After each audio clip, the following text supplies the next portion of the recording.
Hello everybody, this is Steve, your everyday guy here, and in today's video we're going to take a look at my kayak. I've customized it. The kayak, you can see it up there on the roof.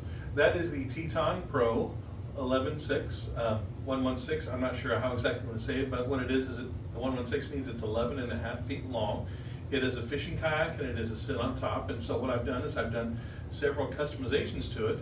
And we're going to go over some of that when I do my walkthrough. Now this video is going to be a little different because as I do the walkthrough, I made several videos to talk about the customization that has happened, and I'm going to have little cards flashing up at the bottom which tells you about that customization. So as you're doing that, pay attention because you can click on that and then watch that video.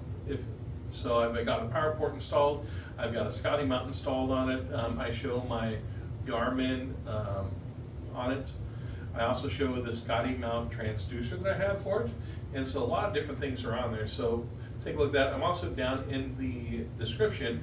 I'm going to go ahead and link to some of those videos as well as put some timestamps in there. So if you want to take a look at just that one, because maybe watch the whole video through, but you want to go back and click that link, check out the description. I'll have some chapters set up, should make it real easy for you to find those. Before we get into that though, please take a moment, just hit that like button and subscribe. That way when I post a new video, you do get notified. And also leave a comment if you like what I have. Also, what's some things you do to customize your kayak? Something I missed, something that would really make mine better? Hey, tell me, I want to hear about it. Now, let's go ahead and let's get this thing down.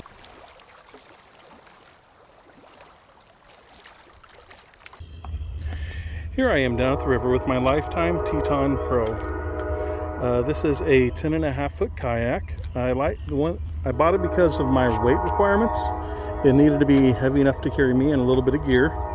This has maximum capacity of 350 pounds, which fits the bill, light enough to carry me, capacity enough to carry me as well as my gear. So let's take a look and see what I've got on here. So in the back, I've got my little tote that makes it easy to move my stuff in and out inside my tote. I got my dry bag. You can see my fishing rod there. There's my seat. One of the things you'll also see right there next to the seat is the paddle holder. That is a very nice feature when I'm out fishing because I can put my paddle there and not have to worry about losing it into the water. There's my rod holder. Make sure you don't forget those when you're going out. Then right there you can see my fish finder. It's my Garmin 43 CV.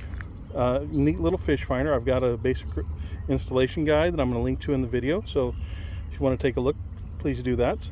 And then right here, here's where I've customized it a little bit. You can see where I've mounted the Scotty mount there. That way I can put the camera on it, or I could actually mount the fish finder too if I wanted to. The other thing I added was that power port for my fish finder. That way I can have my battery inside this little compartment here. I've got a video to how I installed both of those. And over here, I've got my Scotty transducer mount, as well as my arm where I mount my fish finder. I will have a link for those down to this as well. This is my third year I've had this kayak. I've been very happy with it. Mostly I bought it because it was heavy enough to hold me, or it was had capacity enough to hold me. And then I bought it and I realized all the neat little extras it came with. And so I only had to add a couple extras to give it all those features. Overall, if I had to buy it again, I would be buying that kayak. Very happy with it. This is Steve, your everyday guy. Thanks for watching. Don't forget to like and subscribe.